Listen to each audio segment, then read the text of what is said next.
Are you serious? Are you serious? Folks, we're getting news now. Rand Paul has been assaulted. Rand Paul, the senator of Kentucky, has been assaulted in his home, in his old Kentucky home, by a neighbor. Now, and I really feel like this is part of Antifa, the apocalypse, the Antifa apocalypse. Now, here's the deal. When they're declaring civil war, part of what you do is you stage what they're doing. They're staging protest, but they're plotting other events. Okay?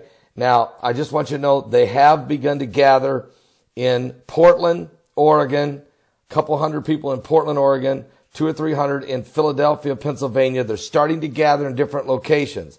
Earlier in the afternoon, it really bombed and fizzled in Austin, Texas. Didn't go nowhere, but it's starting to develop. But the bigger, and I'm praying, and you're praying, that it will completely collapse and they will fail miserably in their attempt to create a civil war environment. But they say this is a 3-day process to start, November 4th, 5th, and 6th. Back to Rand Paul. The senator of Kentucky was assaulted, and the assailant has been arrested. There was an altercation, and it's not a matter for the police. Senator Paul is fine, according to the senator from Kentucky. It is a matter for the police as well. I'm sorry, I misread that. Senator Rand Paul was assaulted by his neighbor at his Bowling Green, Kentucky home. According to police, the altercation, the suspect admitted to Kentucky state troopers, according to the arrest warrant.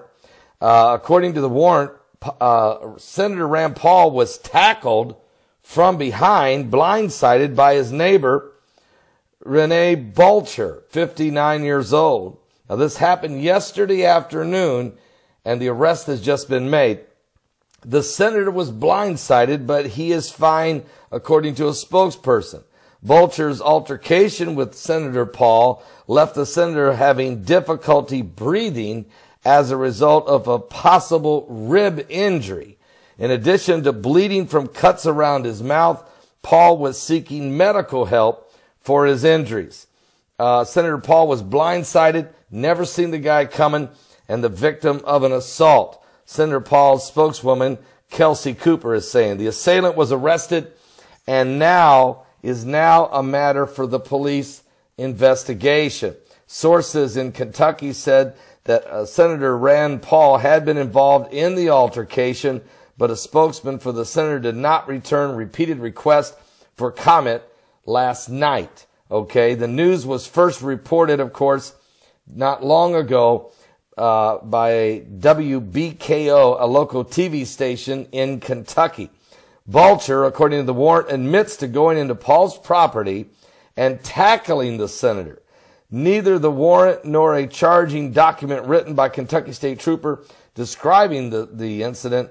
The charging document has a field for officers suspected to be related to drug or alcohol use, but those boxes are unchecked, so that's not what the issue was.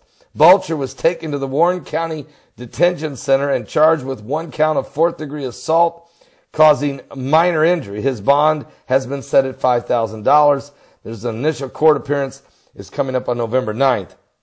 In Kentucky, assault in the 4th degree is a Class A misdemeanor, which could carry up to 1 year in prison. Well, look, he's attacking a senator on his own property, blindsided him from behind, maybe breaking a rib, certainly cutting him, causing discomfort and injury. And it's happening, folks, as this Antifa apocalypse is beginning. And as I said, the crowds are beginning to gather. Portland, Oregon, Philadelphia, Pennsylvania. We don't know exactly what's going to happen. We know the other cities that are planned are Atlanta, Georgia, Boston, Massachusetts, Chicago, Illinois, Cincinnati, Ohio, Cleveland, Ohio, Honolulu, Hawaii, Los Angeles, California, Minneapolis, Minnesota, New York City, New York, and San Francisco, California, and Seattle, Washington.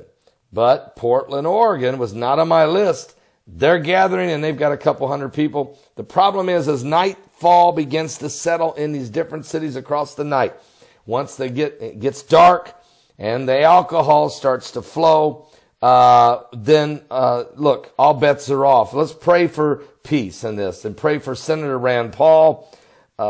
He has been assaulted at his home in Kentucky. We'll be back with more current world events. We're going to stay on top of this, folks. Again, this is why I'm asking the prayer warriors. See, we don't wrestle with flesh and blood, but we go to war against principalities, powers, spiritual wickedness that's operating in high places. And certainly, if you watch the George Soros agenda that's taking place right now, this ridiculous civil war anarchy, this rebellion of the Antifa apocalypse, it's of the devil. It's occultic. The occult is involved, and the witches, the pagans, the witches have really come against Donald Trump already, okay, and the Trump administration. So that's going on. The courts have been against Trump, blocking him from being able to protect this country. He's had to deal with the courts, deal with the radical left, deal with the George Soros paid protesters, deal with the anti-government, deal with the communist and the super socialist, and deal with the radical Islamist. And so he's dealing with a lot, and a corrupt media. So, hey, let's pray for America. Are you serious? Antifa apocalypse.